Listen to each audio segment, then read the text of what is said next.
Olá pessoal,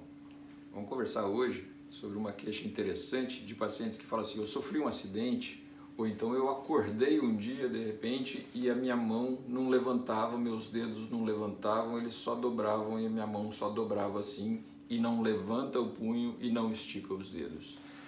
Então é exatamente sobre isso que nós vamos falar hoje. Existe a lesão de um nervo que leva a esses déficits, então fica ligado que nós vamos falar sobre isso.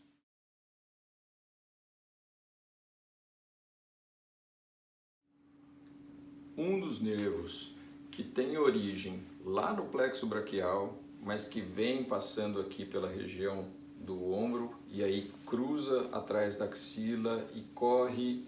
pelo osso do braço, muito rente ao osso do braço, e aí ele alcança aqui o antebraço, e que ele é o grande responsável pela inervação desse músculo aqui de trás do braço, que é o tríceps, que é o que faz a gente esticar o cotovelo, e ele que inerva toda essa musculatura aqui no dorso do antebraço, que são responsáveis por esse movimento, né? Esses músculos aqui no dorso do antebraço são responsáveis pela extensão do punho e pela extensão dos dedos do polegar, e que esse nervo se chama nervo radial. Então, os pacientes sofrem um acidente com algum tipo de traumatismo no braço, muitas vezes associados a fraturas ou até mesmo a cirurgias para correção das fraturas do húmero, que é esse osso do braço, e aí acabam acordando do acidente ou da cirurgia com a mão caída, com os dedos sem conseguir esticar e eles só dobram. Então a lesão do nervo radial nessa região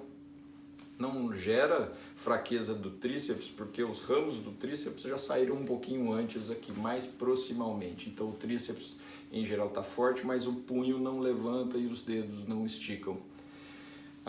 Mas existe também o paciente, e aí tem nomes interessantes que podem ser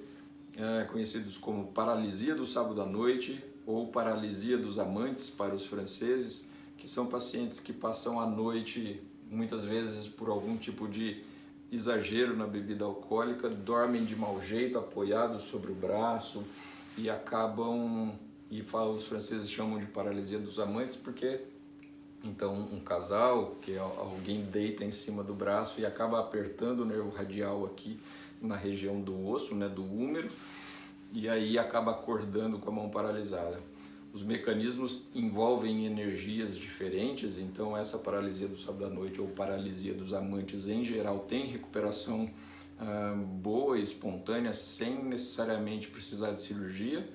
e as lesões graves por traumatismos de maior energia, por fraturas, por exposições cirúrgicas e assim por diante, geralmente precisam de uma intervenção cirúrgica para conseguir recuperar. A grande vantagem é que o nervo radial, em geral, é um nervo de boa recuperação com a cirurgia. E mesmo nos casos em que depois de um tempo, já passado o período de recuperação pós-operatória, se ficar algum tipo de dificuldade, existem ainda estratégias de transferências de tendão, né, de músculos que fazem outras funções para poder recuperar a função de estender o punho, esticar os dedos, e com isso a expectativa de bons resultados também é muito boa. Lembrando que tempo é muito importante, né? Então procurem precocemente um especialista para uma avaliação e para avaliar, né, para ver se é o caso de se fazer uma intervenção cirúrgica. E aí, com isso, a expectativa de melhor resultado é maior, tá bom? Então, se ficou alguma dúvida, se tem alguma pergunta, escrevam aí nos comentários. Se gostaram, dá uma curtida, encaminha para quem vocês acham que vale a pena saber essas notícias também. Um grande abraço.